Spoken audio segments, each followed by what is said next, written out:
was scheduled in conjunction with the 4th of July picnic in the park. So this would also be direction to host the 2025 4th of July picnic. And it would not include the trail ride. Correct.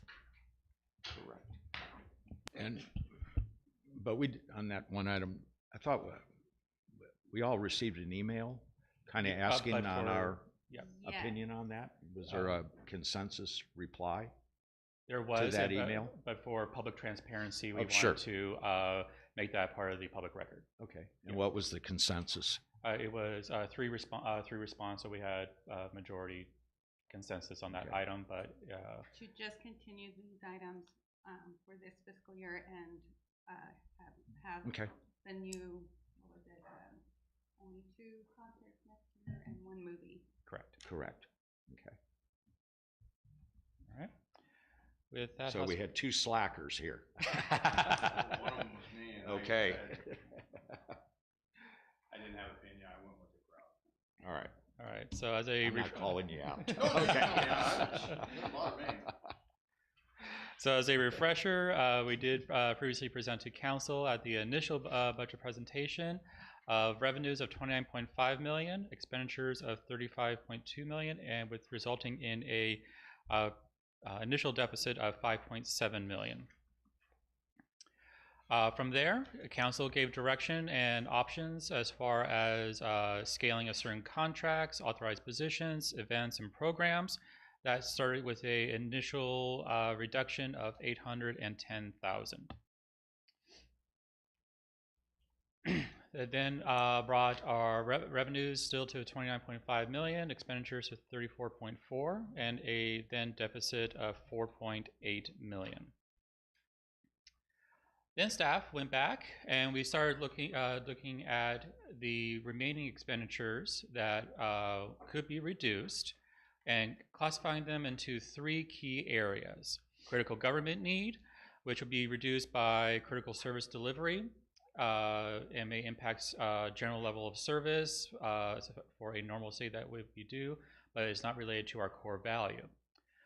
Core value category is reduced to reduction is related to preservation or promotion of Norco's equestrian, agricultural, or animal keeping lifestyle. These reductions will be related to City Council's platform, the city charter, or the city strategic plan. The final category is essentially what is not classified into those 2 previous categories. That these do not affect the city's critical services to the community. These also would reflect any spending that would not decrease service levels, or these would be general transfers of items between one department or another. So essentially we moved one class of expenditures from general fund over to, let's say, a water or sewer fund based on review of those particular type of expenditures. So from there, this is all fully detailed in the handouts before council and staff. In total, discretionary reductions, we had a total of $675,000 of additional reductions. Reductions relating to core values of $109,000 and critical government reductions of $148,000, bring a total additional reduction of $912,000. With respect to revenues, we went back and looked into our crystal ball a little bit deeper. We increased 2 revenues, one relating to vehicle license fees. We did update that estimate to be a little less conservative, something that is likely to be more realized based on past performance. The second category is relating to community development fees. As 2 positions that are currently being outsourced to contractual services, we feel that having those into there for the year, we would be able to, and the backlog of workload that we feel that we can get additional revenue, so we projected those up by a reasonable percentage. So this brings the updated numbers to revenues of $29.9 million, almost $30 million. Expenditures being reduced down to $33.3 million, bringing the updated deficit total to $3.3 million. This would, at this rate, it would still bring our, if this was fully applied against our existing fund balance of $34.9 million, this would bring it down to $31.6 million. As a reminder to council, we did have a menu of options that would provide some flexibility of how to handle this particular deficit, such as running it through undesignated fund balance, applying it against either the equipment or equipment replacement fund or the IT fund, utilizing Measure R reserves. As a point of note, we did move the $300,000 of general fund contributions over to the water and sewer fund, so those a total of $400,000 will still be applied to the pension rate stabilization fund in the next fiscal year, but those will be fully recognized in the water and sewer funds. And then also as a reminder, donations and sponsorships will be used first before utilizing general fund dollars. So walking you through the math a little bit is bringing, this is staff's recommendation, is bring our fund balance from $34.9 million. That $3.3 million deficit would be partially utilized using the accumulated fund balance within the equipment reserve fund of $1.5 million, and then also using the general fund reserve at $1.8 million, which would still bring our projected fund balance at $33.1 million going to the end of the fiscal year. One thing with the transferring from the equipment replacement fund, as you could see in the previous slide, it has about $6.7 million, and that's the charges. It's an internal service fund where we charge each agency or division a certain amount each year to sort of put away to when their equipment and vehicles need to be replaced. That fund is pretty healthy. The majority of it is not because staff is not using that money when they need new vehicles and stuff. It's just that we hold on to most of our equipment and vehicles way past their estimated useful life. I've never noticed that.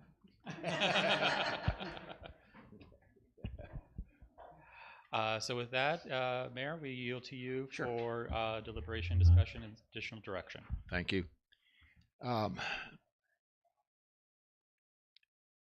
Does council have any questions on what was presented?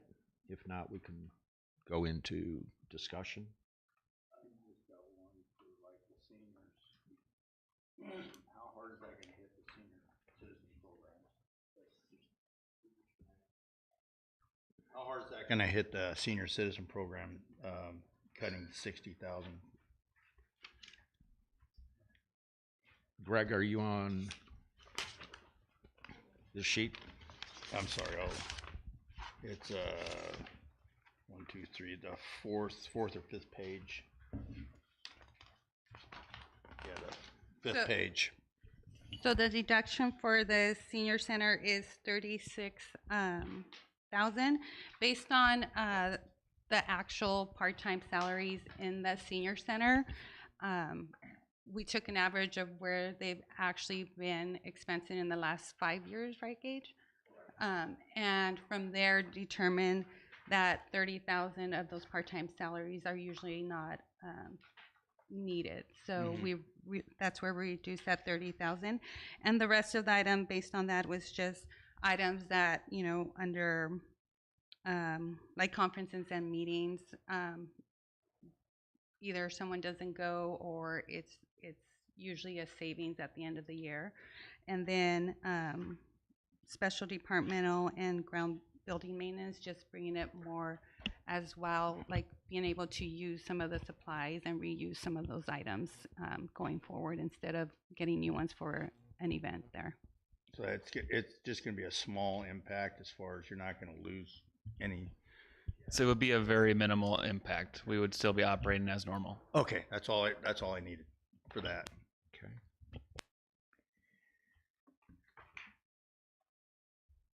Does anybody want to start off with any discussion items?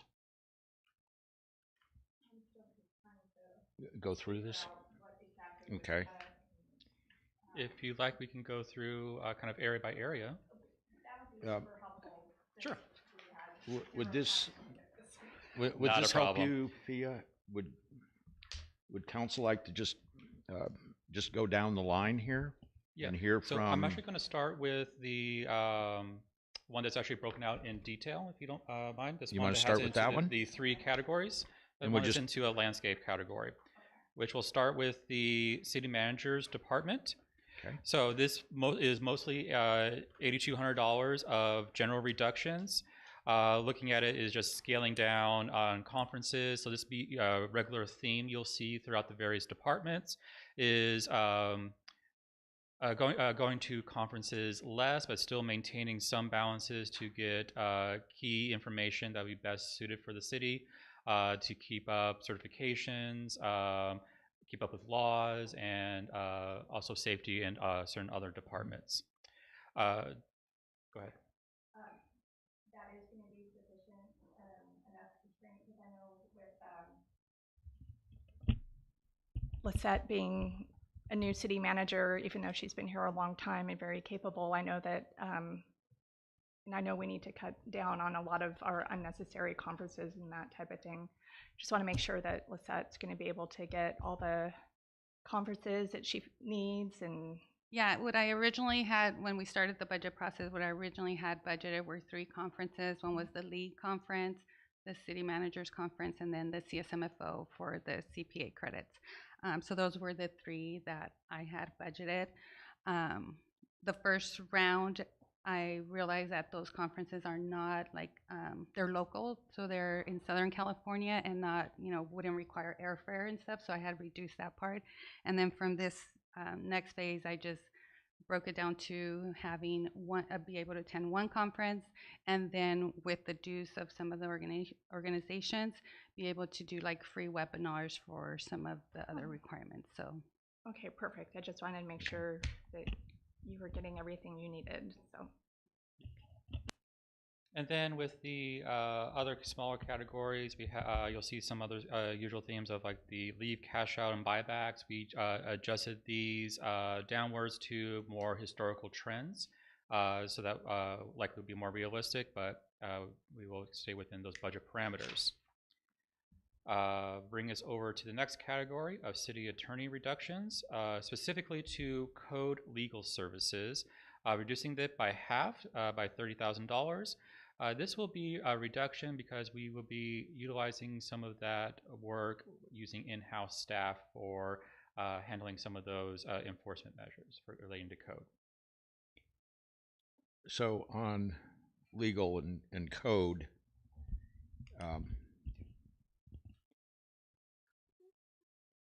one of my concerns was outstanding balance of fines and penalties that haven't been collected. correct. And that approximate amount, I'm trying to recall, but it was in 200,000 plus, 270 something maybe? Yes, so that is part, the new code supervisor, with now, she's fully staffed with her 2 code officers. They have been going through what is the actual caseload that they have outstanding, going through that, bring them back up sort of, with only having 1 code officer, there was just sort of, I need you to go over here, and sort of the cases were not attended to as they should have. So with her coming in, she's finding areas to improve and efficiencies. One, working with, Colin's office on, there's stuff that we could do before it gets to Colin for litigation, and that's what she wants to implement going forward.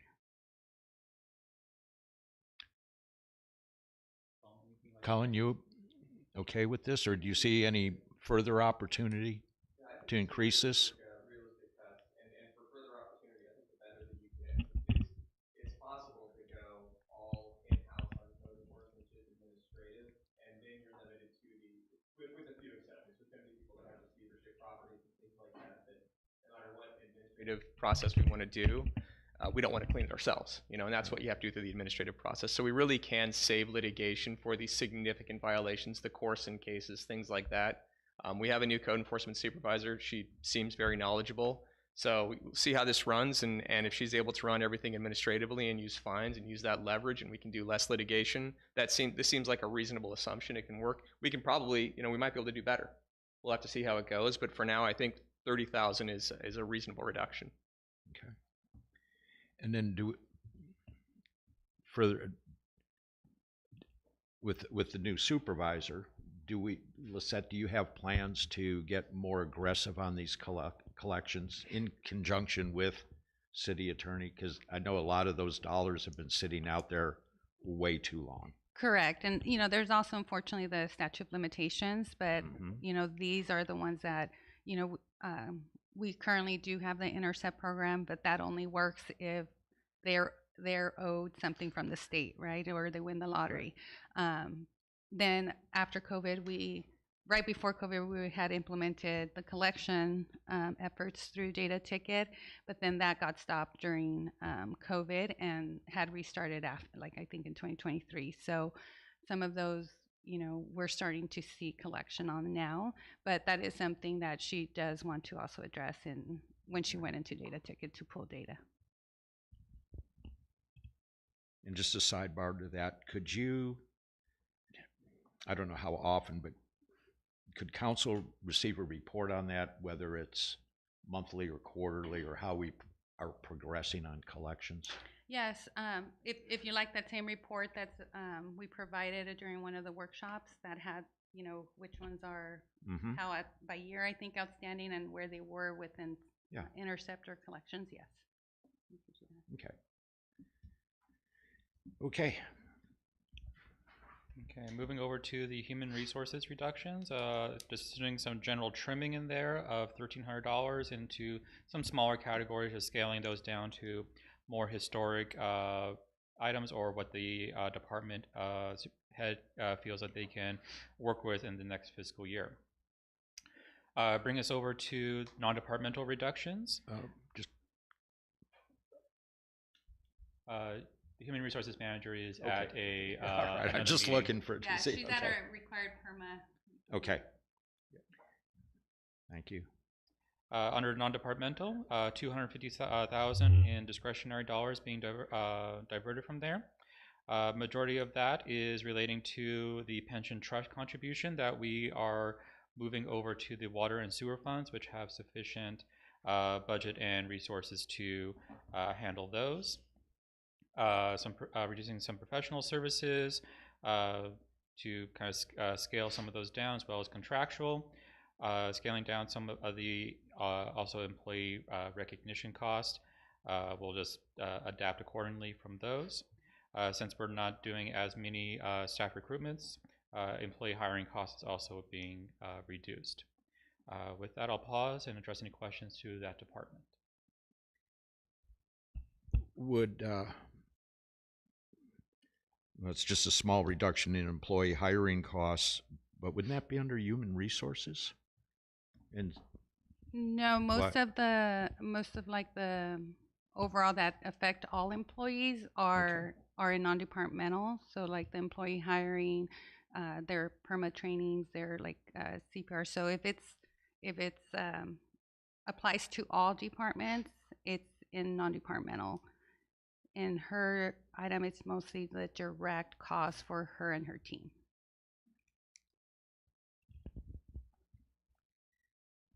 Then in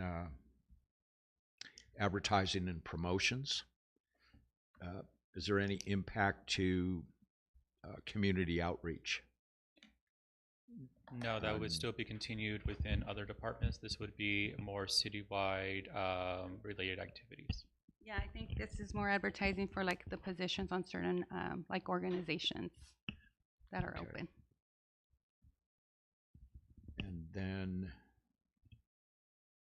labor negotiations. So yeah, we estimated an increase here based on the current labor negotiations, since they're not finalized, but what the estimated amount for those negotiations would be is being added. This will be presented to the council for final adoption in the next council meeting on the 18th.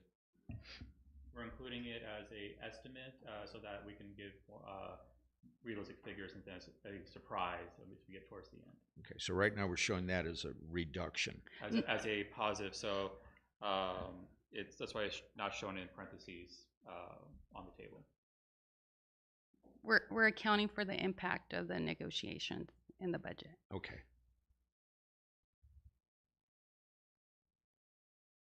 Got it. Okay. Trying to focus my eyes on that little line. Council have any other questions on non-departmental? My favorite category. I do have a question. What is employee recognition? So that includes our employee, why am I going blank? Appreciation dinner annually. We have when someone passes away or something in their family, flowers that are sent to employees. Yeah, and condolence. Yes. Okay, I was just curious what that meant.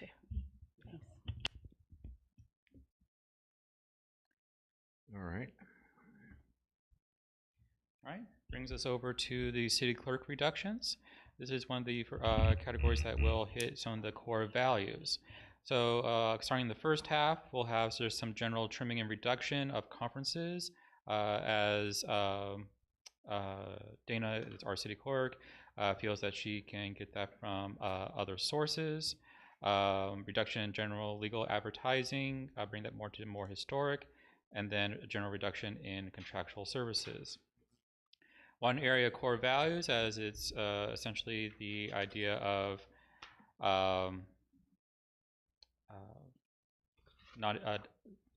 non-essential, if you will, is the historic room of a total of $25,600 that would be reduced by reducing those costs. And I'll yield to the city clerk for any additional comments on her area.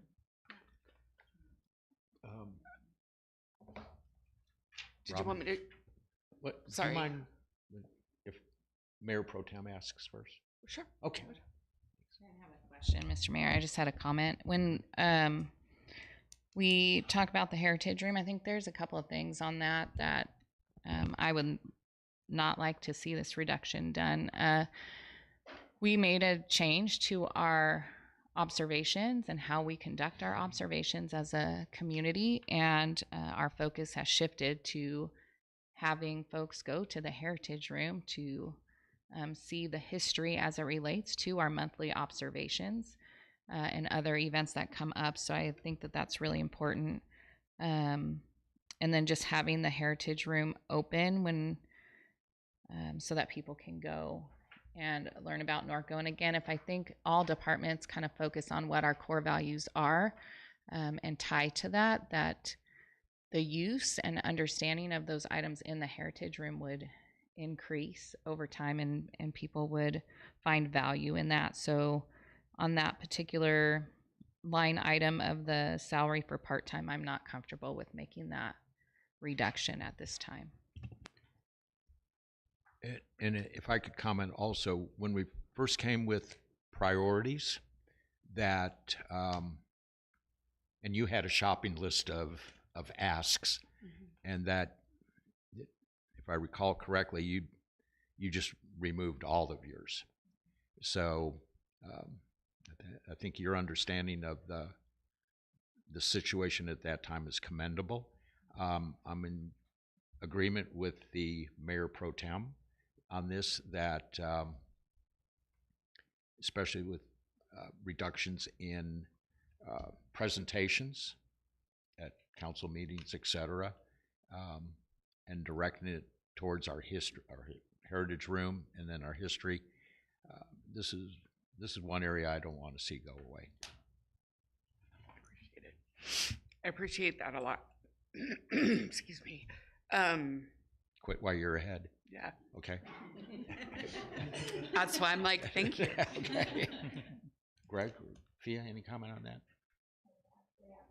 I do agree, and when we had the priorities meeting, if I recall, the scanner was a pretty big deal, or was super important. Is that correct? Yes. Could you refresh my memory? I don't Well, have my notes from that. We that were meeting. looking at getting a large plot planner, or not plot planner, scanner in order to do the newspapers and things like that. After working with James Yellis, Sergeant Yellis, who is a curator for the Army that works with me there, we have been able to utilize, we have a camera and a whole camera system that IT has put together for us. So we're able to do the pictures right now with that, with the camera, and, you know, maybe look at a later time when things are a little bit better. So we do have the capability of getting those large newspapers in our collection quickly without having to piece it together. And then our other option was still using our ZARs, small scanners, and getting inexpensive stitch software that could stitch the pieces together. But we've tested the camera, utilizing the camera and the camera booth that we have, and it's taking excellent pictures of the papers at this time. So it's a little more time consuming, but we have time to do that. So we're good. Okay, thank you.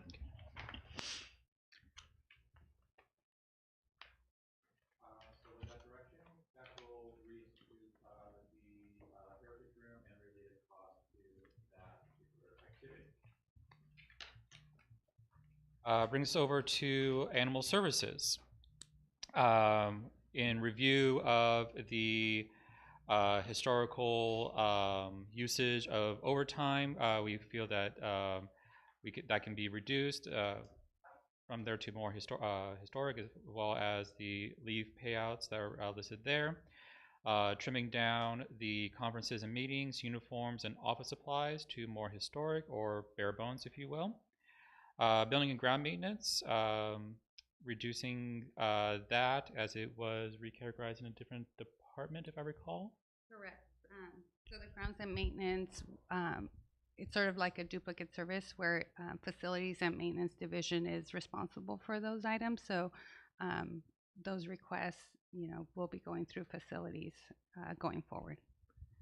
So does that then increase the facilities budget by $16,000? It was a duplicate item that was already accounted for in her, so essentially it was doubled up once we started diving into it a little bit more.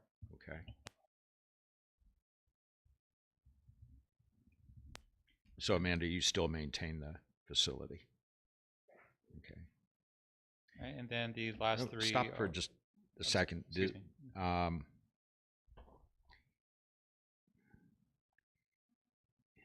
This just kind of may be silly, but like just reducing water charges by $1,000 was that 14,700 that was original. What's the reduction? What is it? It's just bringing it back to historical actuals. Okay. You know, so we looked at where they've been spending on average every year, and All right. you know. We did put in those smart controller systems, Right. so we are seeing a little bit of reduction in water usage because Okay. of that. Okay. Thank you. Any final questions on animal services? On the overtime cash out and vacation cash out, does that take into account current vacancies in that department? So we had a couple of discussions on the vacancy with regards, you know, since in analyzing that department with going forward on what the actual needs of the department are, you know, at this time I don't feel comfortable sort of like removing some of those costs, whether or if that department could work with, instead of that vacant position, with underfilling it with like an additional officer instead. So, but that's something we'll have to, you know, work with to determine if, you know, how the department continues to function going forward, and not add additional sort of overtime to the staff.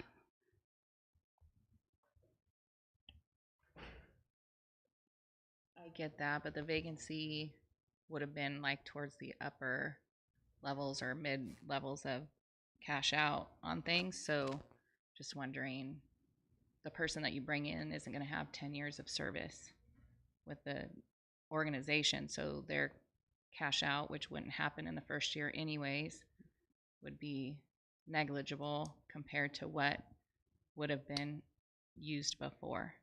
Correct? Correct. With the former employee. So with that, are those numbers accurate? I would have to see if the past annual cash out was the vacant person or, Okay. you know, because sometimes people Don't. don't. Yeah, no, I so- get it, but But I could look at that, and Okay. if it is due to the vacancy, then I can reduce this for the proposed budget. okay, thank you. Any other questions on cost for animal services? Greg? Yeah, I'm just doing an overview of the impact, and animal control is like at 5.5%, and there's other departments are taking, excluding city manager and city clerk. They're at 5.5%, and then you look at different departments. Just by doing the math, it's just, I don't know if they're already at bare bones, but it just feels like there's not enough. They're not doing enough cuts to be able to. Yeah, animal service, because it is one of those core values, does have a very nice budget. They also get a lot of donations. So the impact of this, it's bringing it down more to like, what could we do without what, you know, is not necessary on some of these costs. And I don't think the animal keeping part would be detrimental to them for this amount. Not the animal keeping part. But we're not buying any new trucks for them. I didn't catch that. No. We're not buying any new trucks or. No. Okay. And all right, that's all I had. On animal services, on the donations, what's the specific amount of donations that go to animal services, and is that reflected in this? I could see on the original, let me pull that up.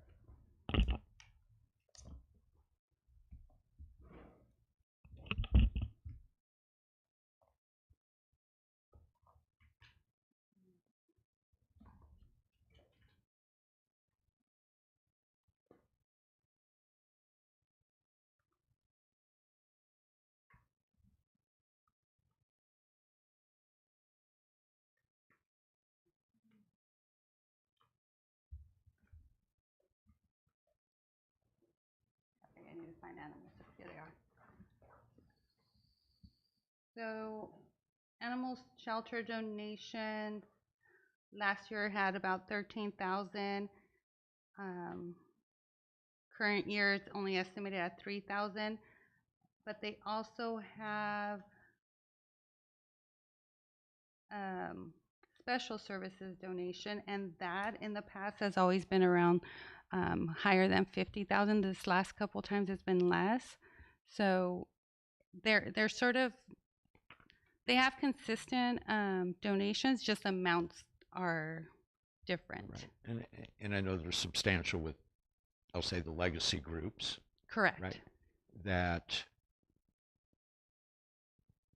going back to spending donation money first before general fund, how can we tell, how is that reflected in this? Or is that just policy that? Yeah, no, that would be that part of the, you know, the donation, the designated donation in our reserve is part of addressing all those donations that have been accumulated and sort of not used first. All right. And then any amounts in excess of that would be applied against the expenses and then kind of recognized as a department savings that would be used for future needs. Okay. Any other questions on animal services? Okay. All right, brings us over to the Finance department, that'd be my department.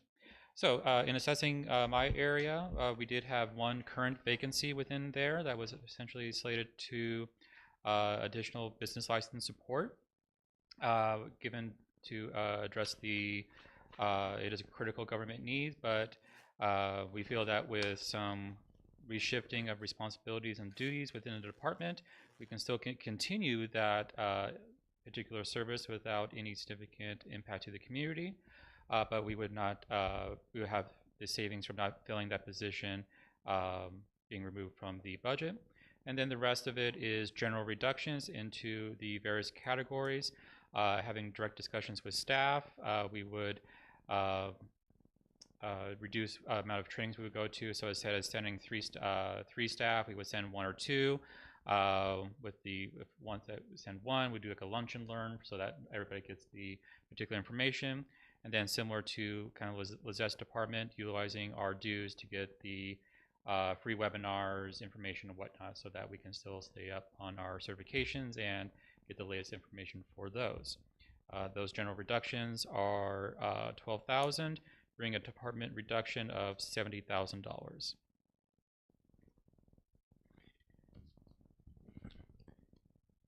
So in your department, okay, when we did our news contract with Waste Management, we took the function used to be that finance would do all the billings for the mixed solid waste end of that. And so then we had a smooth transition where now all those billings are done by our contract, by Waste Management.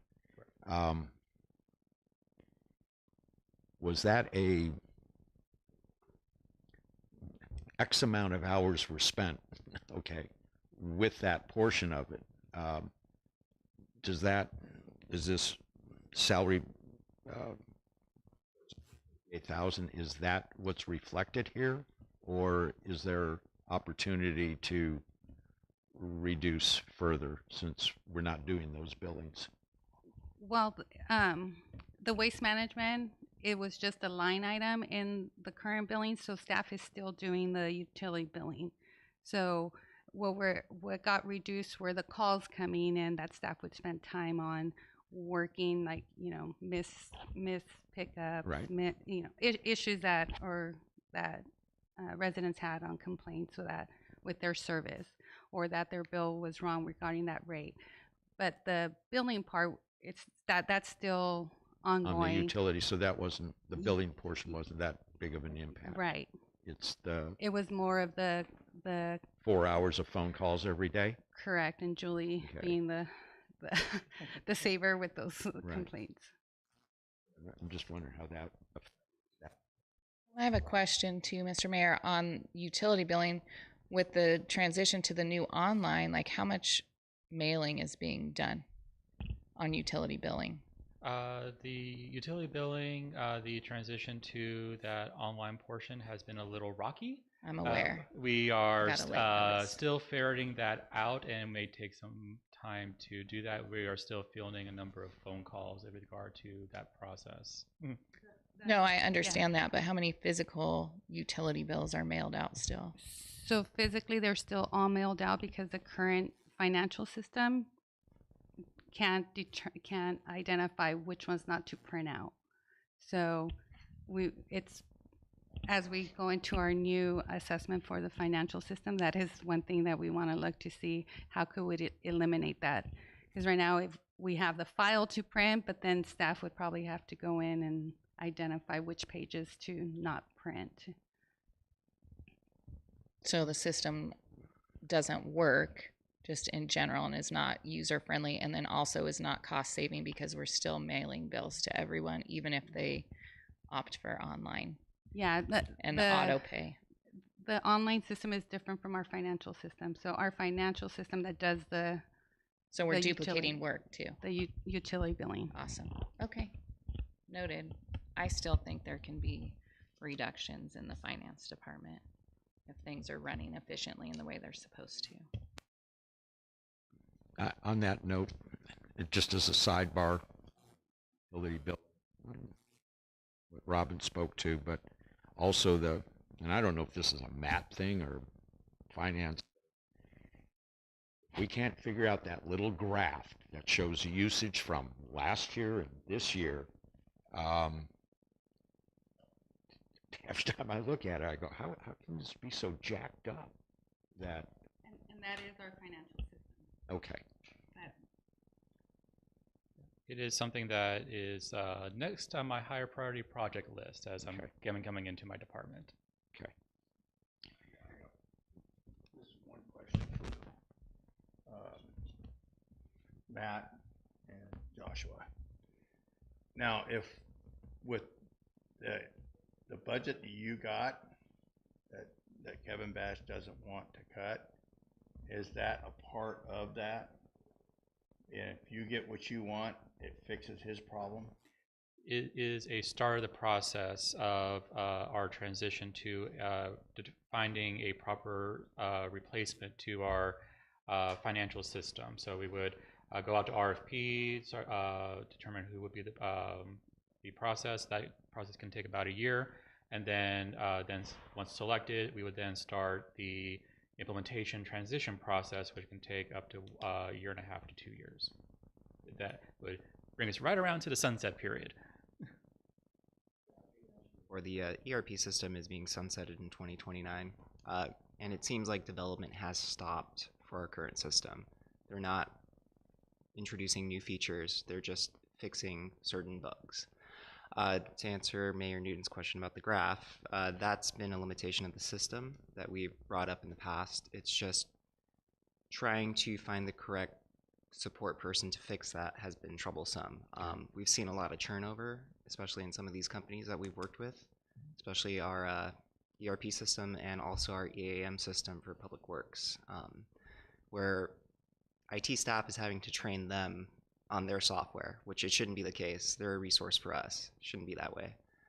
So I would say that that's been one of the major challenges. And as we go into this new ERP system assessment and figuring out that system, we can test these features before we commit to that. So, How much do we pay a year for that service that's inadequate? we pay for the software subscription and the maintenance for that. So any new releases that come out or bug fixes, that's what's part of that subscription. Our current ERP subscription price, we're paying about $99,000 a year for that. Thanks, man. Anything else on finance? Clarification question. So how long is it going to take for you to have this new financial software system that would cure the unnecessarily duplicate, well, not duplicate, but all the bills being mailed that don't need to be? So usually a full from beginning to end financial system is usually about 3 to 5 years from beginning to end. The first step would be the assessment is going to every department and figuring out what are your needs. So obviously in finance, it would be, it needs to do utility billing, it needs to provide data on usage, you know, whatever the needs are of the city to be able to do. It also, accounting wise, what is the need for us to be able to provide reports that are specific to local governments. Then for like example, community development, we're gonna have to sit with community development and make sure that their needs are also being able to be met in that financial system. So if they need to do online permitting, whatever that list. So the first item is the assessment to go through every department that uses the financial system and determine what those needs are to make sure that the companies that we do reach out to are able to have those options in the system. Okay, so we are just stuck with this current system of mailing everybody their bills that At this time, yes. for another couple years? Okay, thanks. Okay. All right, then brings us over to the communications department. This is some general reductions in conferences that is utilizing more of their dues to get the information and resources that they need for their department. General reduction in office supplies, reduction in merchandise, just not getting as much as we would normally get. Moving on to the next page, reducing contractual services, which I would have to yield to our communications manager on that part of it. And then downscaling the state of the city particular activity. And then Kelly, you want to take any elaboration on that area? Sure. I do want to make one clarification that the first few items are more than just general reductions. They are eliminations in conferences and meetings. So there are none. That was the direction that we were given for departments that didn't make certain criteria that we were instructed to eliminate all conferences and meetings. So that's why you're seeing a 0. For city merchandise, like Joshua said, we are reducing that. Typically, we generate pretty good revenue from our merchandise sales, but it would just be a decrease in how much we are purchasing. For advertising and promotion, I know we've talked about that at previous budget workshops. That line item is there to support other departments in their advertising and promotional needs. Not knowing what the fate is of some of those other items that are typically promoted, that's just a minor reduction. In contractual services, that's a full elimination of our flash vote surveying system. That procurement was directed by the strategic plan, so I've fully eliminated that contract. We will no longer have that service. For community promotion, this line item typically accommodates council requests. This includes requests for sponsoring events, purchasing tickets to community events, having recognitions and awards, and other items that promote the city. That has been cut in half. So we will have to make hard decisions when we receive those council requests. Community outreach is fairly similar. This is more a promotion or an outreach to our residents. This includes physical mailers that advertise programs. That has been cut in half. This includes giveaways that you see at events. That has essentially been eliminated. What's kept in here is our contractual obligations that are detailed in our MOUs with certain organizations where we are obligated to provide merchandise. So we have kept that in, but that's why you're seeing a reduction there. In community promotion and community outreach, we are maintaining some level of service still. However, this can be fully reduced or completely eliminated if it's the direction of the council, just knowing the effects of that reduction. For State of the City, we have made a significant reduction in completely eliminating the in-person event and taking this down to just a video that we produce in-house with our in-house staff and sending that on a mailed postcard. Obviously, these items that I've noted are completely related to core values, but understanding the direction from the council at the previous workshop, this is what I believe we were asked to do. Any questions on communications? Now, this won't have any effect on the general plan, because I know you work on the general plan, and is that going to affect this time that you spend on it? No, it won't affect the general plan in terms of a contractual amount. That is covered through the community development department budget. However, when we look at outreach that we mail to residents to inform them of what's happening with the general plan or invite them to community meetings to give their input, that's where you will see an impact. And we will be relying on digital media for that, which, as you know, is completely saturated, and sometimes you need it directly in your face. So that's what will be eliminated. So, Question as well, Mr. Mayor. On the State of the City, is that event typically almost all paid for by sponsorships, or 50%? I would say like 60%. 60% by sponsorships. And in regards to city events and attendance, that particular event is one of the more attended events, correct? I would say it's more attended by a higher resident percentage of attendance. I would agree. Not a full quantity. Right. I know there's a lot of dignitaries and some of our neighbors and stuff come, but overall, for me, it's a night to kind of showcase our community and what our core values are. And so, you know, I'm not sure how the mayor feels about it, but I do believe that it is an important event that a lot of people look forward to every year. And then the other item that I'd like to speak to, and again, I don't know where it fits, but I know you said there'd be a reduction in merchandise.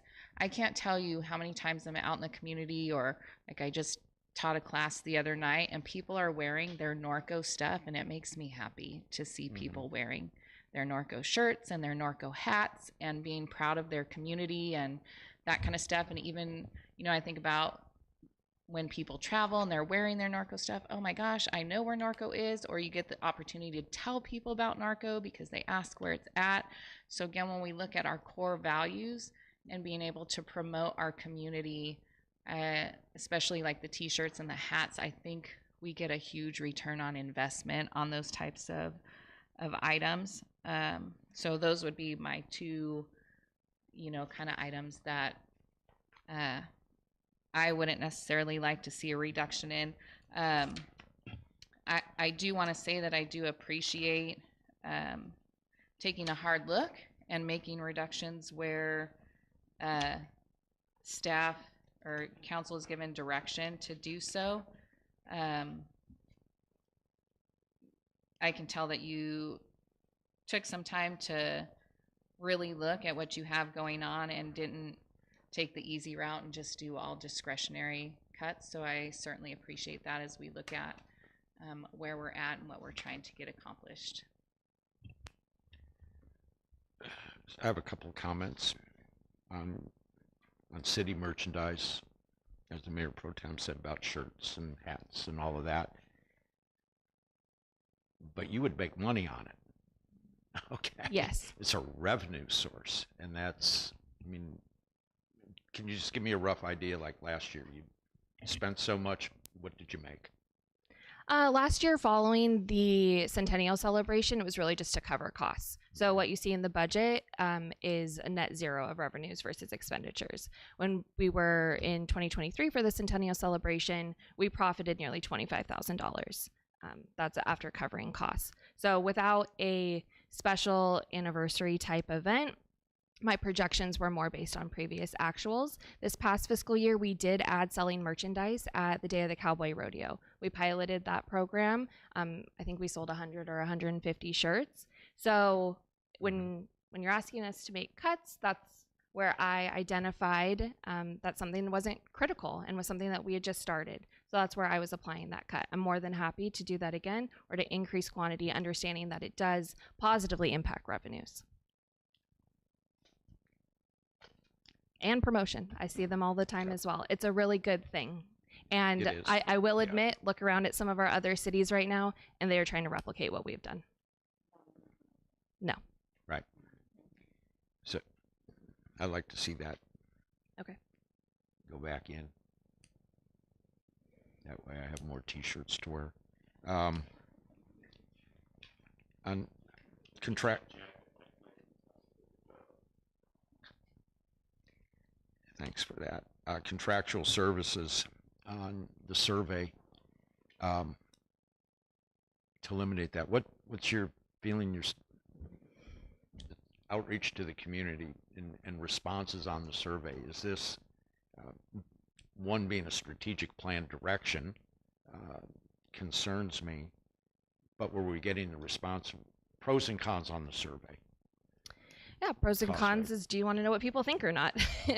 So if you do, then that would be a pro of keeping it. If you don't, then it's fine to eliminate. It was directed by the strategic plan. We utilized flash vote as part of the Parks and Recreation Needs Assessment this fiscal year. We conducted 2 surveys, one on recreational priorities and one on facility priorities. The surveying component of the assessment was eliminated for the RFP in order to reduce costs. Therefore, flash vote was the only opportunity that we had to conduct a scientifically reliable survey. There are other free options like SurveyMonkey, but that opens up some risks when you're looking at survey data of repeat responses from individuals, loading survey results with very interested groups of people compared to having a balanced survey panel of residents of different demographics that aren't essentially tied to one specific interest. Typically when you do surveys, you get people that are interested in that topic to complete the survey, which skews the data. So over the past, I believe it's been 3 fiscal years, we have increased our survey panel based on the consultant's recommendation. We are above the percentage of participants on the survey panel compared to our residents. So we're doing favorably with that. I have reached out to the consultant with the question of, if we were to not renew our contract, would our survey panel go away and would we have to start over? They did indicate that we could pause the survey panel, but I don't know for how much time. So to go back and answer your question, this answer applies to a lot of these things. Eliminations here will affect all departments and their ability to communicate with the public and to receive feedback from the public. So it's not a communication survey. These surveys have been conducted on behalf of the other departments who would now not be able to have access to input from residents in a reliable format. Okay, so back on, I have concerns on eliminating a strategic plan direction. So I'd like your input on that.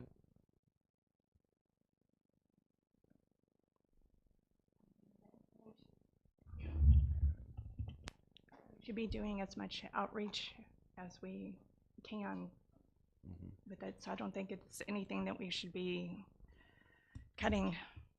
Actually, as much as I appreciate all of these cuts, it seems to me that these are all things that we really need, that benefit the residents and our core values, the merchandise.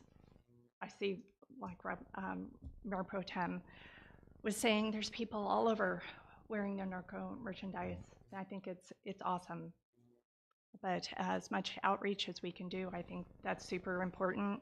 And the promotions, the mailers, even though I know not everybody's thrilled about getting mail, but there are the actual people that do get it and didn't know about it, it's worth it in my mind. We do try to do a multi-pronged approach with outreach, and mail is a main part of that because of the older demographic that we have. That's not necessarily on social media, or it's a safeguard because of the saturation on social media. You are not seeing everything that everyone you follow puts out based on your personal algorithm. So it's become a lot more challenging to get digital information in front of people based on the other things that they're viewing when they are using that media. So mail is a reliable. We know that it goes to everyone, and truly the burden is on the individual looking at their mail. So I can at least guarantee that it got in the hands of that person and they had the opportunity to choose whether they wanted to look at it or not. Thank you. State of the city. Just eliminate entirely.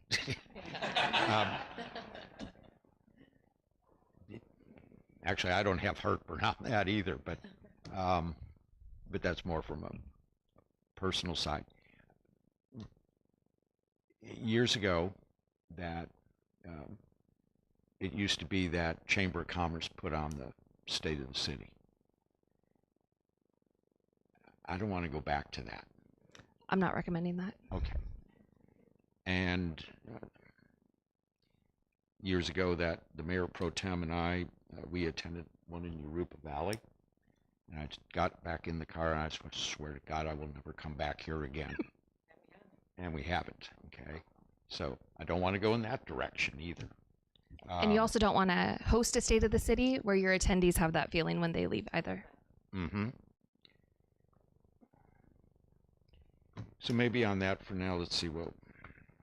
We haven't entered the planning stage for that, so Right. I think that further conversation can be had. And as the Mayor Pro Tem pointed out, we do receive donations. Obviously, changing Right. the format may affect the number of donations that we receive because our sponsorship package would change.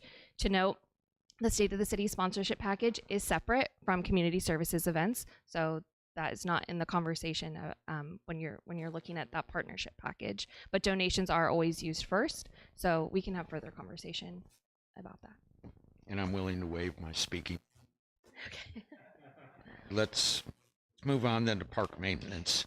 Before we move on, Mr. Mayor, just to confirm that the council, based on the feedback I'm hearing is, with the exception of State of the City, reinstitute the communications core value items. Any opposition to that direction? Seeing none. And with Leah, that, correct. based on the feedback or direction that we received at the end of this workshop prior to the proposed budget, I can take that into consideration when it comes to outreach and advertising and promotion, and apply the formula that we're currently using to support the departments and the programs and events that they have, and initiatives if there's any. Go ahead. Going back to the conferences and meetings that you completely eliminated, I mean, are these things that you really benefit from? I mean, because again, I mean, as much as I want, I know some of them probably aren't the greatest, but we need you to have every tool in your toolkit.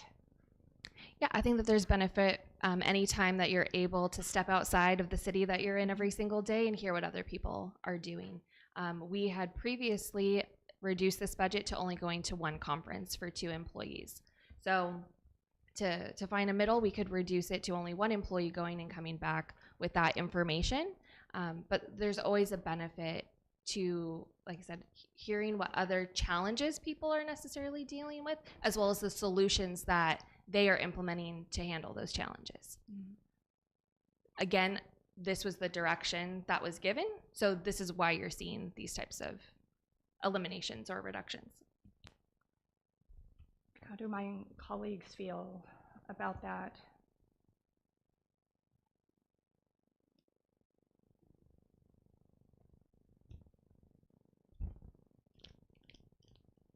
We need to communicate strategically. And I think there's benefits to that. I have a hard time reducing that communications. Me too. Overall. So with Yeah. that, a $5,000 budget item would be necessary to allow 1 staff to go to conference, because as a reminder, that is a further reduction from the first one. So it went from 2 down to 1, down to 0. Reinstituting the 5 would bring it back up to 1. Is that amicable to council? I feel good about it. I think this type of thing is necessary. Okay. Or beneficial anyways. All right. Moving us over to park maintenance. Starting with part-time salaries, we did look at the historical cost for these. We do originally budget at a kind of the cap of the part-time hours. Looking at the positive history or the respective history, we brought that down to more historical amounts. We eliminated conferences and meetings, utilizing more of the membership, subscriptions, and whatnot to be able to get some of that information. Contractual services, this is relating to parkway medians. These costs were essentially transferred over to another non-general fund that would be a more better use of those funds than in the general fund, but those services are still being performed. They're just being accounted for in a different fund, not the general fund.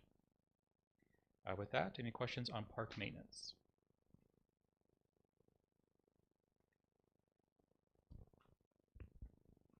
The $87,000 reduction in contractual services. Yes. Can you give a little more detail on that? Yeah. How we got to that number? Are we giving anything up? Yes. Or are we moving? So certain it's a items? little bit of both. Okay. So after our last meeting, I went and took a look at our contract with Priority. And we've always maintained the medians on 5th Street, North Drive, and Hamner. And so in taking a look at that, I brought that to Lizette's office and I said, is there something, can gas tax potentially cover this cost? So we still keep that same level of service, but we are just transferring, those funds somewhere else. And so that's where $73,500 are going to gas tax, and Sam's department will cover that. The other reductions in cost are $10,000 for the AVL subscription. That is the locators in vehicles to see where they're at. Currently, there's been, so 6, the union, they've had some heartburn about putting those in their vehicles, so we haven't been able to fully use this subscription and this system, so we are asking to eliminate that. And then a reduction in service to Clark Field to remove the temporary porta potty.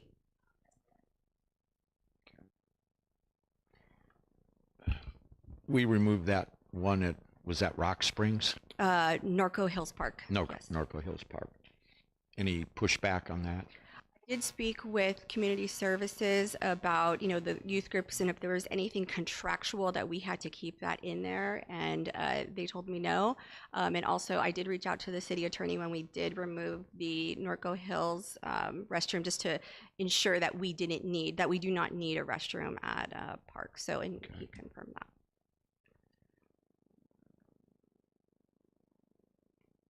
Part-time salaries, how did you come up with that? Part-time salaries, we looked at historical data and what we felt we were at and what was appropriate. Okay, so on different programs that, I'm trying to think of just a general example that community services puts on, park staff supplements some of that labor. And that's only at Ingalls. So Okay. for parks maintenance, this is just the parks Oh, I'm drivers. sorry. Okay. They open up the facilities, they'll close the facilities down. Yeah, so this is their primary job, to go to all the different facilities. So they may help out sometimes with community events that are going on if they are scheduled, but it has no significant impact on these part-timers. On this one, so it's another category. Correct. Okay. Let me know when we get to that one. Okay. All right. Questions on park maintenance reductions?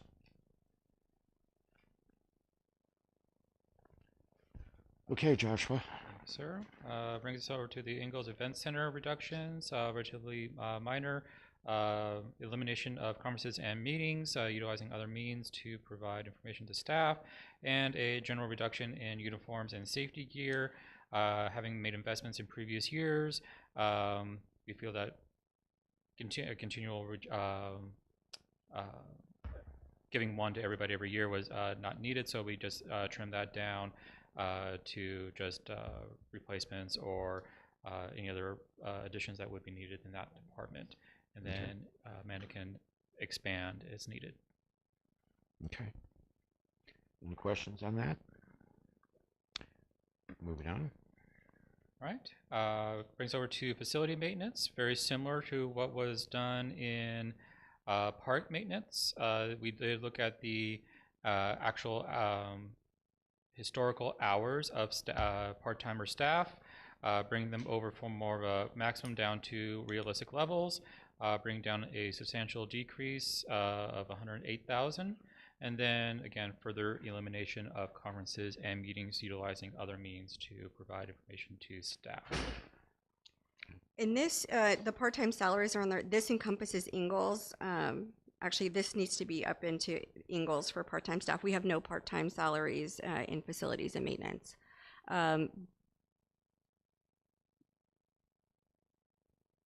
in going with part-time salary impacts for community events, anytime there is a community event at Pikes Peak, we do offer our parking lots at Ingalls, and we do provide one shuttle driver for those events. Those shuttle drivers are trained, and they know how to store the equipment, and they know how to drive. And we have longer buses now, so they do endure some training.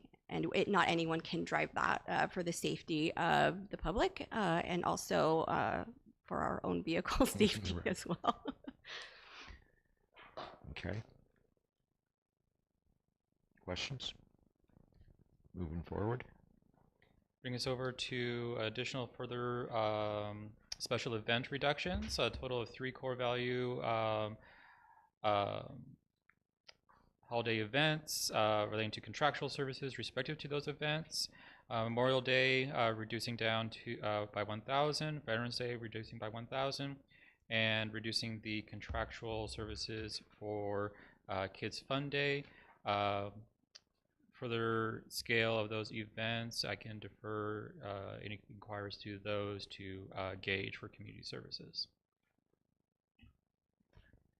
Oh, I'm sorry, Amanda, excuse me. I'm Yeah, getting used to who's doing what here. Just Memorial Day, Veterans Day, just, I know it's a small reduction. What are you taking out of that? We're going to be looking for sponsorships. I Okay. think that's the real goal, is to look for sponsorships, potentially, especially now that we have the cost of the singers and the bagpipers and all of that, is to really just have sponsors for those events. And I think it will be well received by the community. I do too. And Kids Fun Day, on as much fun as that was. It is. It is a lot of fun, and it does support the lifestyle. However, we only have 40 participants. We do have to max that out at 40 participants. But we do, overall, we probably have about 150 people there with their families and, brothers and sisters. So it is a great event, but it's something that we potentially could do without. Last year was the first year, and we just kind of absorbed that in our operating budget. But it's really up to council's discretion on how to move forward with that event. Do you think we could cover that with donations? And that's something. If we get pushback on that, we can definitely also look at sponsorship opportunities for Kids Fun Day. Okay, myself, but certainly open if somebody wants to sponsor it and be a sponsor of Kids Fun Day. And also, Horse Week has kind of started this, and that's where we all got the idea. And so Horse Week does offer this as part of their 2-week events. And so we can talk with Horse Week, and maybe they might sponsor that again. There's definitely options to keep this event alive. We still have the Rocky Hill Riders reserved for that day in October.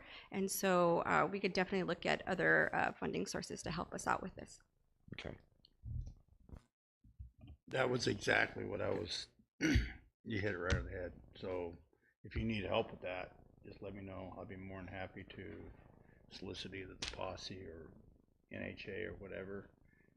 Not to put it on one person, but I think that's great. Or open your wallet.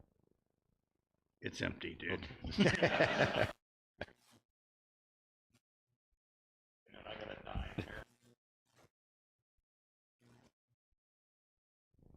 Brings us over to county fire reductions. To be clear, council did give direction that public safety was, for its contractual amount at scale of service, was not to be reduced, but we did have them look at their general operating costs. Primarily some general smaller reductions that they were, in addition to what they have done before. With the internet cable charges, we did some deeper diving and know that this was a duplicate charge within their department that is incorporated within the IT department budget. So that we're reducing that down to 0 as part of a cleanup item, if you will. With that, I'd be happy to address questions on any of the remaining items. Okay. I'd like a little more explanation on internet and cable charges. Okay. In the largest reduction. Chief, is that you or is that Matt?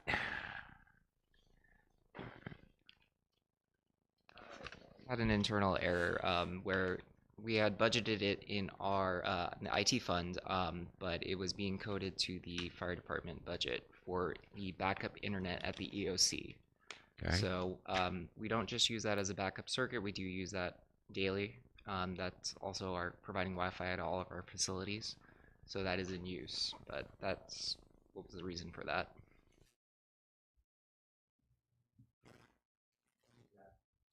Costs going anywhere else? Or is this just a cut? This 20,000? It's already budgeted for in IT. It's already budgeted for in IT. Okay.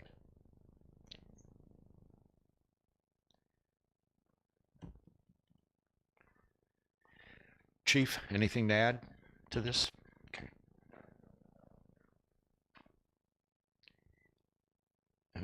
What's special departmental?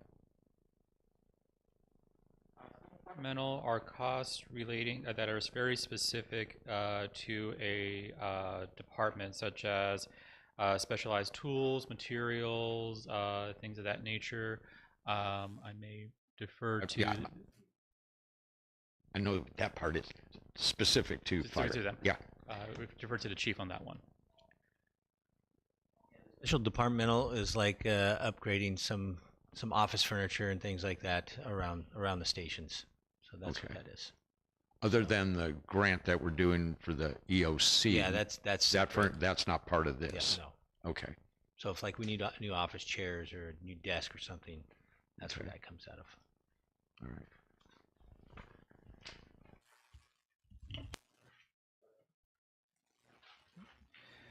Bring us over to the Norco Animal Rescue Team. Very minor reductions of office supplies, special departmental, small tools and equipment.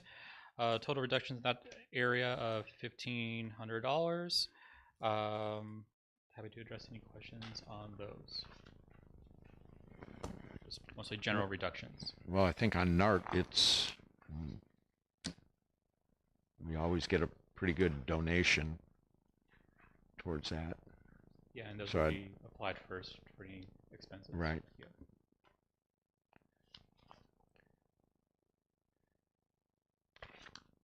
Actually, more on the revenue side of that, we need to sell that one horse trailer. That big one. Yeah. Because we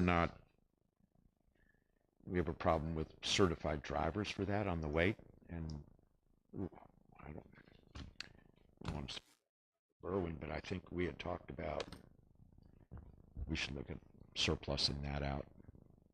Yeah, we're putting that on our list to assess. And Okay.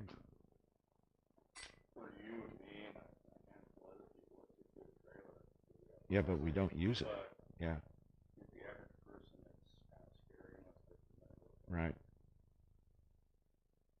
So, could we look into surplusing that?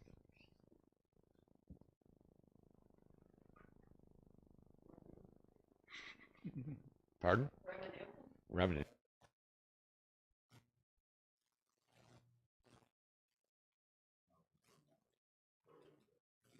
You've had that conversation, believe me. Okay. all right, bring us over to Riverside Sheriff reductions. Again, not touching the core service of it, just more their general operational costs.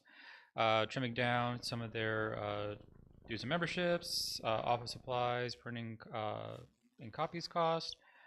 Some of their unique costs and within their department, just reducing down to hopefully more of the historical of the charges for forensic charges that are used, crime scene cleanup, and DUI testing materials.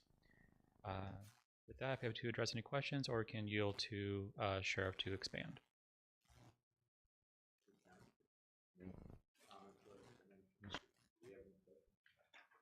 I just had I had talked to you about when we're for Citizens on Patrol. Is this the right time to talk about the upgrade of that vehicle? No, that would be under the Citizens Patrol. Okay, then never mind. I don't have any questions. Okay. And Greg, just to, we went over that Tuesday on CIP. They are getting a new Citizens on Patrol vehicle. Yeah,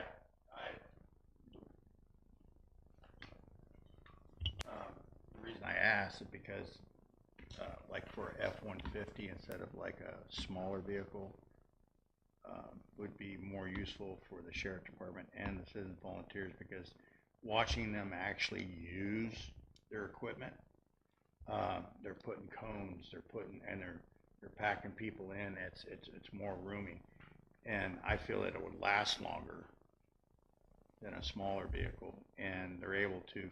And if the sheriff department needs it, they can put more plywood, or I'm not saying use plywood, but you could cones, signs, and it's bigger for them to use, and it's more applicable.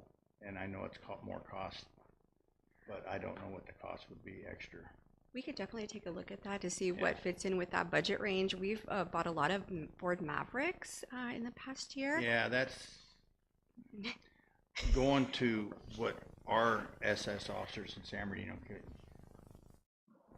They give them the smaller vehicle, and it's like they're asked to carry stuff, and they're like, no, they have to go get the bigger truck.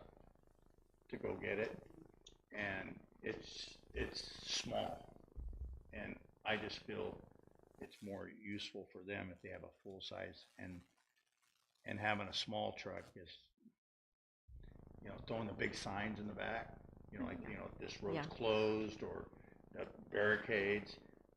You got a bigger truck. But Understandable. That was my. Yeah, we will work with the sheriff's department on that. Yeah. Thank you. Amanda, Lieutenant, back on vehicles. I think we have like 2 Polaris side-by-side sheriff's vehicles, and I think one of them we Polaris. don't use anymore. Plus, We only have one Polaris. I thought we had 2. Department is also getting another side by side. Okay, so Yeah. fire one.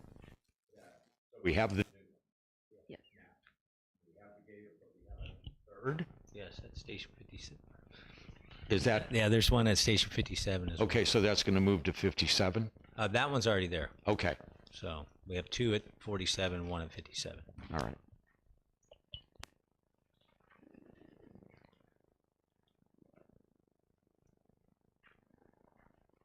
Okay. Brings us over to the Citizens Patrol. Again, some very minor reductions to align with some of the principles that we put in place, such as uniforms, not as meaning needed additional ones, and then small tools, just a general reduction to more historical costs for those. Any questions on that division? Excuse me. Brings over to the planning. General reduction in contractual services, but still maintaining some the main core essential services, and then reducing down conferences and meetings to the more essential, since this kind of does go into more the legal legislative area. We do want to keep them have a sensible budget to maintain their skills and knowledge into that field. Also, the stipends for their planning commissioners are in that budget. Any questions on planning?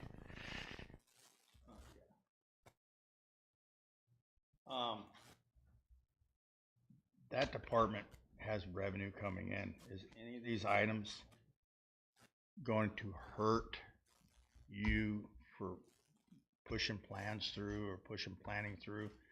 I mean, because if it hurts and it delays the process, is that going to hurt and slow up the process so it actually will cost us money if we deduct those out? That's my only question. I believe so, because I mean, again, once a project comes in, it pays its fees, and we process it, in a timely manner as much as I can, as much as we can. But again, each application is required to pay their fees, and we move it forward as soon as we can. So from that angle, I don't think so. But So Alma, what's the $13,000 in contractual? What are we reducing there? what we did, the $13,000 in contractual is because we went ahead and rolled over what's left over from the general plan update. So it's getting lower. So we were able to look at pretty much what's left of that PO, and it's actually lower. So we were able to lower it from that angle. Mm-hmm.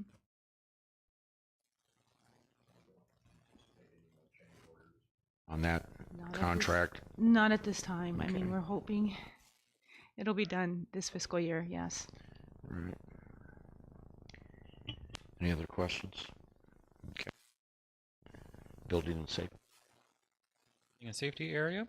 Kind of walking you through some of these changes is, as mentioned earlier in the presentation, salaries and benefits is a reduction because those building official and building inspector positions are currently vacant. However, we are increasing contractual services for the respective contractual amount for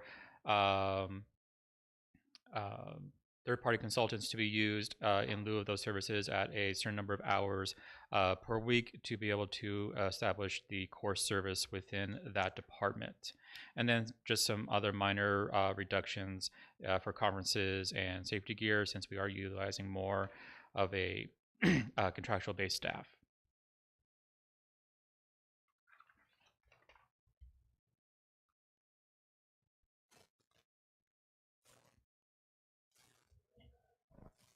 Questions or comments? It's all right. I have a question, and I need to go back to planning. The senior planner vacancy. How long has that been recruited, and do we need a senior planner? How long has it been vacant? Yes, we've gone through, we're in our second recruitment process. The first one just did not, I mean, it's hard just to, I don't want to just fill the position. I mean, it's good to have somebody that, you know, it's going to fit into the community. Unfortunately, that was, in my opinion, a failed recruitment, the first one. We're actively recruiting for the same position, and hopefully we'll get a different pool. But in the meantime, we are underfilling that with contractual services to help with the workload in the planning division. So if it's underfilled, we're not going to realize any savings in salary and benefits until we fill it. Lizette, is that the way? Well, and do we need a senior planner? Can we just have a planner? Oh, I see what you're saying. But there should be some savings if nobody's in that position and we're doing contract, right? Yes. Okay, so that just wasn't listed on here, or we didn't care to list it? No, I think you when we reviewed to determine how much monthly she was spending contractually. So we just didn't finish the work for today.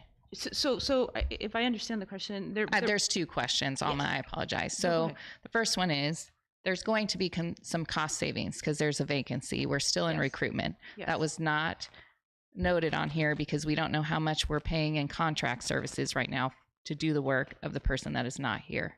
Is that correct? Yes. So that work essentially was not done before today, correct? Mm-hmm. Okay, so that's question number one. Question number two, do we have to have a senior planner, or can we just have a planner? Usually the level of knowledge that the senior planner comes in is enough to be able to kind of help me with the long range projects. That's the intent behind it, is to be able to kind of like the larger, say, specific plan amendments, like the larger projects that require more expertise. That's the logic behind it. And generally speaking, they do come in with that knowledge to be able to hit the ground running. That's the intention behind it. A lower level, usually the level of expertise is not that high. And that's the nice thing about, we have Erica right now that has been here for quite some time, and she knows like more of the current more day-to-day activities of the city of Norco. Usually a senior planner level will be able to catch on to that, plus will come in with the experience, or as far as environmental, as far as the legalities of processing the applications, et cetera. Okay, so when we talk about some of those higher level projects, just off the top of my head, Delapi, finishing off the Egg Ranch, and Wiley Lab. Is there any other places that we foresee in the near future that would be to that level, or is Norco built out? Getting close to being built out. Aside from that's correct. Those are the larger projects, in yes, that are in quote unquote in progress in governmental terms, we'll say. So, do we need a senior planner? I'm gonna ask. I again. see. Yes, and yes, to process those applications. But I see your logic in the future. Okay. Yeah, like, is that going to be necessary in terms of sustainability, in terms of budgets? Again, said it the other day. We need to eliminate inefficiencies and look forward, because this deficit is not going to go away. So taking those critical look at what our departments are doing and where we're staffed and what we need to accomplish in our community, and then who you already have there and the work that they are doing for us and the knowledge that they have. And when you have folks on your staff that understand the core values, that to me is super, super important. And you've got folks in that department that understand and are passionate about the core values of this community. So I just would like to see something more accurate that would have been brought to us for today. And then for some reflection in the department about where we need to be staffing wise. And if you're in your second recruitment and you don't get anybody, that might be kind of telling of where you need to go with staffing moving forward. On this, also back to planning, is feel the same way Robin does, that maybe we look at a planner in lieu of a senior planner, but on some of these projects, we'll have this big area of dirt.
Thanks, Matt. Sorry. Like on building safety inspection costs, we would have deposit accounts, okay? That applicant, builder, developer, whoever, you deposit $10,000, we'll charge against that, and we'll, when it needs to be replenished, you replenish it, and then we'll come back out there for an inspection. Yeah. Okay. So I think we need to look closer on that on larger projects also, and we've done it in the past. It's fairly common for large scale projects to utilize that method. But on that same line. Yes. Okay. Anything else on that? Okay. All right. Brings us over down to recreation. These are more general department specific reductions, just to trim down on costs. One of the more items of note is the financial assistance fair program, reducing that down from 2,000 down to 500.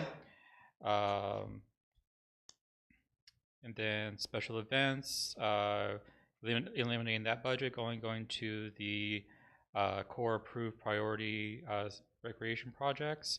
Conferences and meetings, reducing that by half, just reducing the scale of staff going to those conferences, and other general reductions. With that, myself or staff is available for questions. Okay. Any questions on staff on this? Which special events are being, outside of all of them, which that I see by this dollar amount, what's the reduction on special events? Yes, Mr. Mayor, that line item was traditionally used when Day of the Dead first started, and we didn't have an actual GL code for that, so we would take out of that, but now there actually is a line item for that. And then it was used for the centennial event, and then we do use it for miscellaneous tabling events as well too. Okay.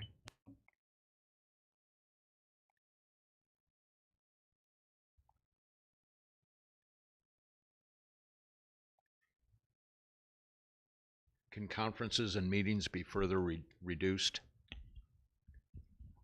I'll have to look at that. Is that a Lisette? Yeah, no, because the Parks and Rec stipends are also in there, so we'll look at it to Okay. make sure we don't take that part out. What are the stipends? $50. Oh, for the commission yes. stipends. Okay. And then special departmental? We'll look at that too. Okay, what is in special departmental? Yes, Gage? the one for special departmental, that would be the volunteer appreciation dinner, and then the mobile rec supplies. So we did take a little bit out of mobile rec, the games portion. So it's a already packed vehicle, so we thought we could cut back on some games. There's some reason we can't try and find sponsors for the volunteer dinner. We very well could. That could be something I could work with Julie on. Okay. We could eliminate the magician. Okay.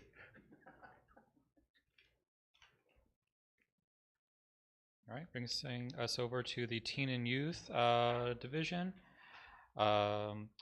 Similar theme to other areas and the part-timers, reducing that down to more historic usage of hours than what was previously estimated in the initial budget. On the next page, reducing their uniforms down substantially as they may not be needed. Conferences and meetings, reducing that down to bare essentials. Same for office supplies. Special departmental was reduced. Those I believe I'll have Gage touch on in a moment. Small office equipment was reduced by half. We People special events was eliminated. Electrical charges was reduced to more historical. And then we did some cleanup on the wireless, and then contractual was reduced to, again, more historic. Gage, if you can expand on the special departmental for youth division.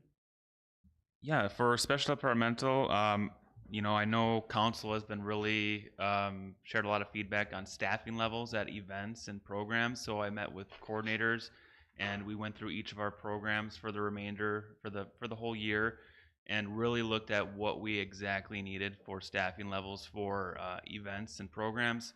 So, for example, youth basketball, do we need 2 people at the scoring tables? It could probably be 1. So those are the kind of level adjustments that we made. And then also just our overall costs, our items that we need for our programs and events, we reassess those as well.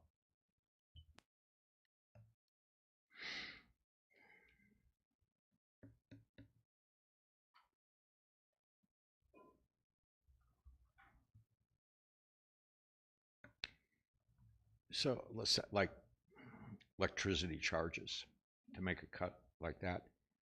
Was this original 6,200 just based on a guesstimate, and then the $3,200 reduction is because of historical, or in allowing for cost increase, or? Yeah, so you know, as they were providing their cuts, I went through the 5-year average report to determine, you know, if there were cuts in there that were additional, that you know, because they really don't see that invoice. It's really finance that does that. So I went through electricity, water, their averages, and determine where they're budgeting compared to where they were. So the electricity for 731 has, I think, about average was like 3,500, 32, around there. So. Any comments?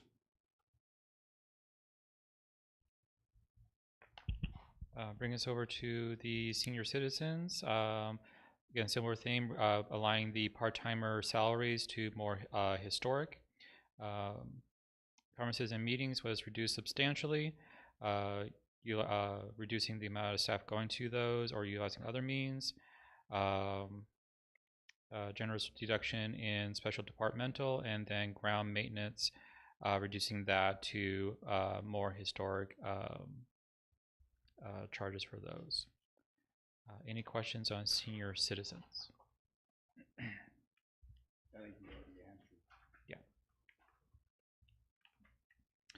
Yeah. Brings us over I'm to. sorry.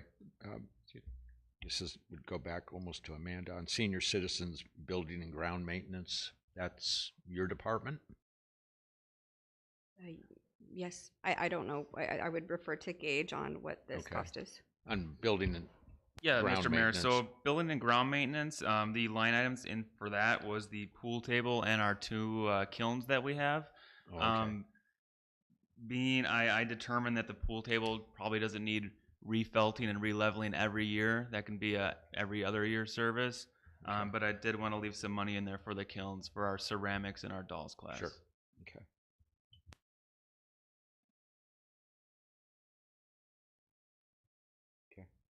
Thank you. Bring us over to the last expenditure area relating to parkway maintenance reductions. So just some general reductions in like no new equipment is estimated to be needed, and reductions in small tools and special department cost. Just beyond revaluing that department, they just went down to bare bones needs. Any questions on parkway maintenance? No? None. All right. So the last area, again, as we mentioned earlier, the VLF fees.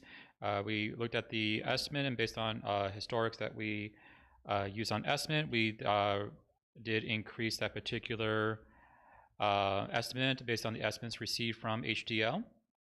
Bringing that up from 3.7 million up to approximately 4.1 million.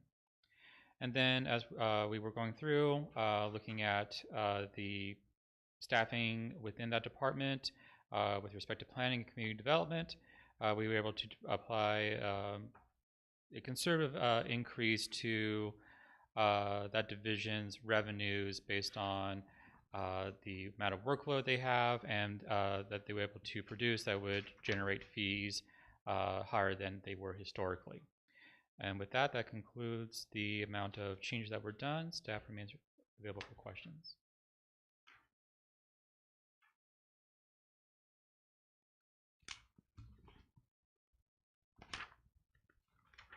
Question. I don't know if this would be for Lizette or for Gage. What's going on with like We People, for example, because we had the discussion that first day that what is being provided at We People at a cost is free through the Corona Norco Unified School District now with their ELOP program. So, I talked about potentially looking at that program and revamping it so that we're offering something that the district is not offering. Where are we on that discussion? We will be assessing the curriculum on that program and bringing that forward to council for discussion in the very near future. Which is in the first quarter of the next fiscal year. When? Well, we really want to keep We People going to follow the school year. We don't want to take any breaks. So as of right now, we're going to finish the summer session, and we've already began talking about that rebranding, looking at some potential area in the back of the community center to have a children's garden. We have some good spots picked out, but it's all still kind of fresh, and we're working on it, but we would really like to hopefully get it up and running by that fall session, which starts August 11th. Okay. And you don't have to have a garden to run the program that I mentioned. I do have information to share with your department here that you can take a look at. And there's all kinds of free resources and a conference as well that the registration, hotel, everything, all in, all done, it's like $650. So, but I would like to see progress made in that particular area. Is that the same info you emailed? Yeah, but okay. Yes, but I also printed out 2 TK units of lessons and materials so that it could be reviewed by staff.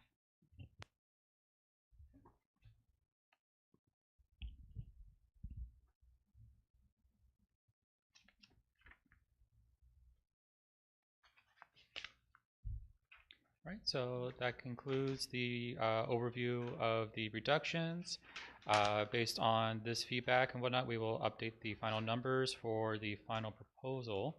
What we are looking for is council's final blessing, if you will, on our proposal of utilizing the transfer from the equipment replacement fund at 1.5 million and utilizing the general fund reserve at the 1.8 modified for the modifications that were discussed during this workshop. Happy to address any comments or feedback.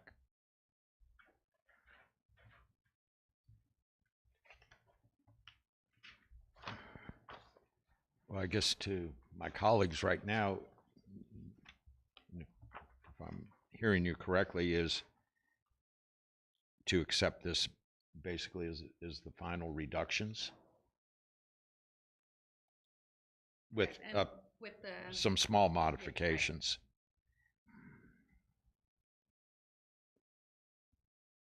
Mr. Mayor, just to clarify, so then that would mean that the actual numbers for planning would come back, correct, with the vacancy and contractual and all that would be done. And then the additions that we asked to be put back in, and then any of the other kind of little things that we talked about today would be reflected in the next one. Okay. I mean, would you want another workshop or just take it to propose? I don't think we should have had to have this one today. So no, I don't. I'm not interested in another workshop, but what I am interested in is making sure that what comes before us is correct and accurate and reflects what we've been asking for since workshop number 1, which is going to lead me to, I would really add, and again, I'm saying this in general terms because there are some departments that are just, in my opinion, dialed in, and then there are some that are not. Like, what are the core values of Norco? Some departments can answer that question in a minute, and it's reflected in their work. It's been reflected in what they do. And then some departments, I would be surprised if that question could be answered. And that I have a great deal of concern over that, a great deal of concern. So like as a leadership team, maybe as we look at like the final budget that's going to be proposed to the council, there'll be a pretty in-depth discussion about what are Norco's core values. And does staff know what they are? And can, like if I walked up to one of them, would they be able to answer that question?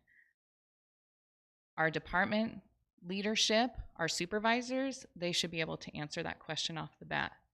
And I can tell you right now, that wouldn't happen necessarily in my opinion. So please have that discussion when you guys are doing your final revisions on the budget. I'm going to try to be careful with my words, as it wasn't last time.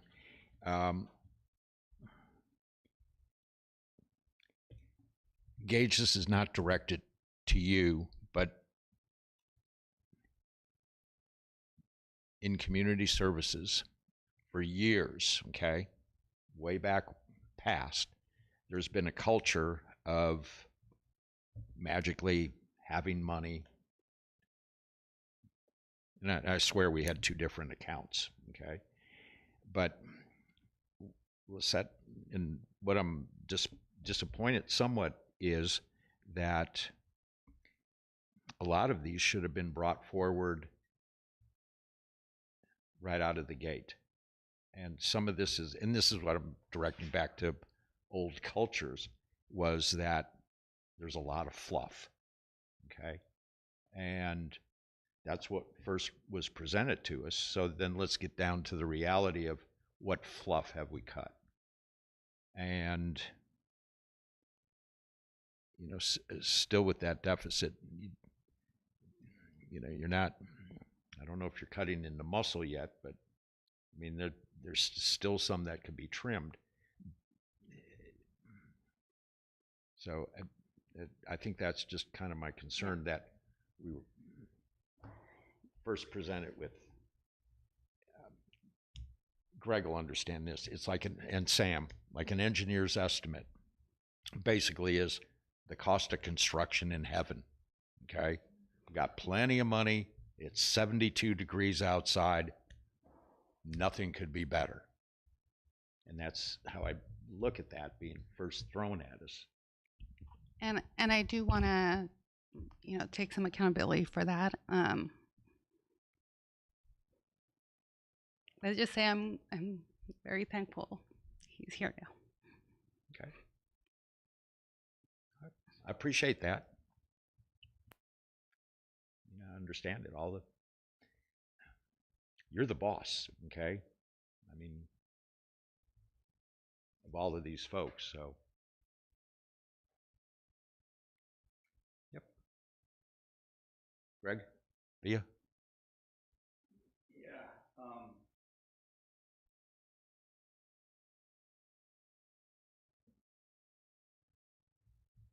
I think you guys are doing a good job. And by touching base on what Robin said about everybody knowing what Norco's about, makes a big deal. And I know it doesn't have anything to do with our budget, but it does have something to do with who we are. And I'm just a new guy on the block, and I'm really looking at some people that really like Norco, and you especially. You do. I tell everybody that you do a phenomenal job for us, and I brag about Matt. I brag about everybody, and we're all sitting around. Amanda, you guys do a phenomenal job. I mean, I see it on an everyday basis. We're putting events on, and I appreciate it. And I know it's really hard that we have. I mean, we got a $3.3 million deficit, and we just need to figure out how we can make that work. And at the same time, be able to keep our jobs. I mean, I look at it as differently, and by what the mayor said about when an architect sitting in his office and says, "Hey, I can build this project here," but then you go to the desert where it's 128 degrees, you're not getting a bill for that. But I just want to say you guys do an awesome job, and we're putting a lot of pressure on you, and it's because we want you guys to do good. And I thank you guys. Thank you very much.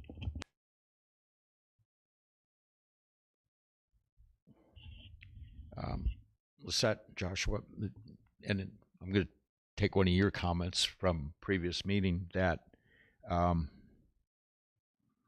regarding the long-range structural deficit, that by mid-year we'll be able to have a closer look at that and how to address it. So the plan is to, again, I've only been here a couple of weeks, right. Hitting the ground running. Understood. So the plan is, at least from my perspective, first coming in is looking at it from this perspective. We did do some trimming, got rid of some of the quote fluff that was possibly going within there. But first we want to look at can there be further efficiencies as we kind of go through the various different departments, and under, again, new leadership, can that be instilled over the coming months, looking how the economy is going to be doing. But then also we'll look at alternative revenue sources. Can existing revenues be increased? You'll be seeing user fees coming up fairly soon in the coming months. Can existing tax rates be modified to common and move parcel taxes to keep up with the cost that is majority impacting to that? So our goal is by mid-year to at least give you an update of what can be the long-term plan. Is it going to be turned over within a year? I can tell you probably not, because that deficit did not happen in a year. It's a long-term impact. Again, it's going to require a long-term solution, but staff will come to you by mid-year to present options to address that in the long term. Okay. And then Councilmember Bowen's, comments about staff. I mean, we're all very well aware of how you and all the employees underneath you how hard you work. And you wear multiple hats, okay? And it's appreciated. May not seem like it sometimes, but it is, and we're certainly all well aware of that, you know, and that just you got to work as a team, you know, which you're doing, and just keep it that way, you know. But it's appreciated. Anything else?